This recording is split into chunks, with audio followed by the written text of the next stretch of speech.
Governo inaugura projeto de reabilitação estrada Cairau-Vela Caicido do aeroporto Baucau.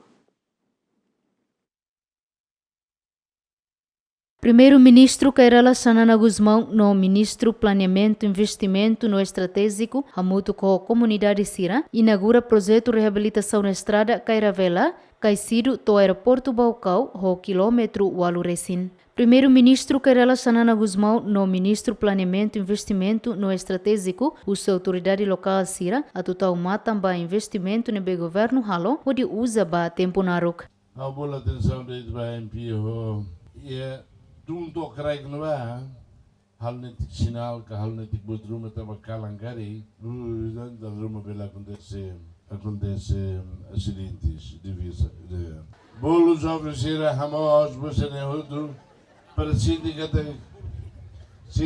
que estrar nesse menino ne ruli lá o subsídio de vez estragadia botidan estragadia governo central não tinha ré chefe sucessira Posto administrativo Sira, então mata mãos, vá. A boa atenção entre os chefes do Sira, então mata também, agora pertence Caicido do Cairau-Vela, não é claro?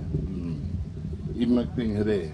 A uso ba autoridade Sirene, ato tau matamba investimento bote no meu governo halo, ba ia itania município Irene. Labele rende botou mais governo, mas be a uso para tau mata ba infraestruturas na bequia. Presidente da Autoridade Município Baucau agradece ao governo da CIA e hadia estrada onde facilita a comunidade Sira lori produto local ba mercado. Dia 11 de janeiro de 2025, ita hotu mai fatinida ita mai hakane krai, pode russo ato governo beletau atenção baita na estrada. Liu e suco Caicido, suco Tirilolo ninian, nebe ita dehan kata isolado. Também ia fato clara, bela ia estrada la dia, mas be tinan koto ita hoto sai testemunha ba obra idane. E hoje la to tinan ida nilaran companhia Sira Baucau ni uande e Baucau ni uan. Hatudu katak Baucau bele.